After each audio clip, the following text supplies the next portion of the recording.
Did you know that in Iron Man 2, that little kid who put on the Iron Man mask and stood bravely in front of the hammer drones before Tony saved him? Yeah, that kid was actually Peter Parker. Some fans already know this, but most people still don't. And yes, it's officially confirmed. That was Peter's very first appearance in the MCU. Even in Deadpool and Wolverine, you can spot that same mask placed next to a photo of Tony and Peter together. That's the proof.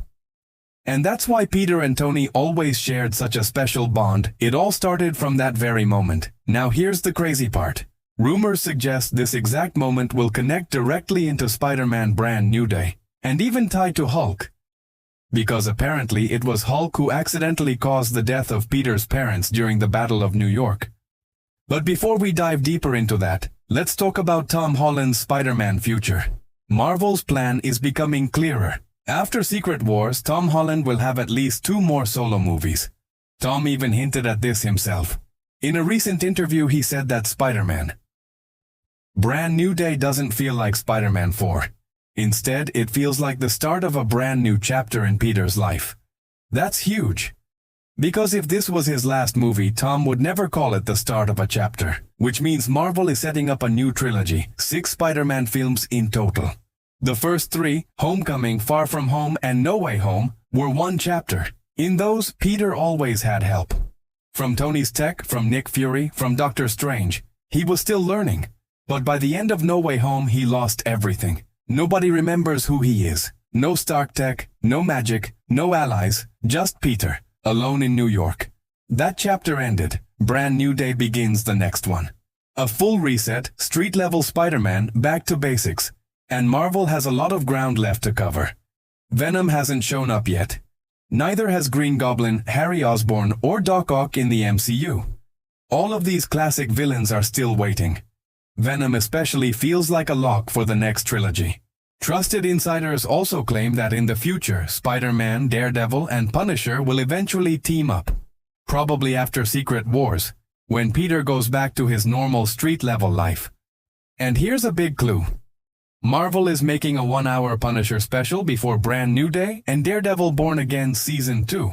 Why? Because this is how they'll connect Punisher directly to Spider-Man. And honestly, I wouldn't be surprised if Tom Holland even makes a cameo at the end of that special. Now, back to the Hulk rumor. The theory says Peter's parents died during the Battle of New York, and it was Hulk's destruction that caused it. Think about it.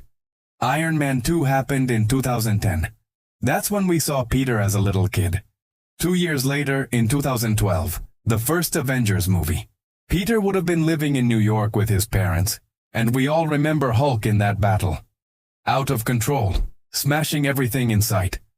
Movies never show the civilian casualties, but we know they happened. The Boys has shown us how bad superhero battles can get for regular people. So it is not far-fetched to say Peter's parents could have been among the victims. Now, Marvel probably won't show Hulk directly killing them. That would damage his image. More likely, they'll make it indirect. Like maybe Hulk kills a villain, throws the body, and it crashes into Peter's building. His parents die because of the collateral damage. That way, Hulk isn't truly responsible, but Peter still has that tragic connection. This would also explain why Peter left to live with Aunt May. It ties everything together. But whether Marvel shows this or not, one thing is clear. Peter Parker has existed in the MCU since Iron Man 2. That was his true first appearance, not Civil War. And once you realize that, it makes sense why Tony Stark always felt such a strong connection to Peter. Civil War wasn't random. Their story goes back years. So yeah guys, that's the breakdown. If you haven't liked this video yet, hit that like button, subscribe if you're new, and don't forget to turn on notifications so you never miss the latest MCU leaks and updates.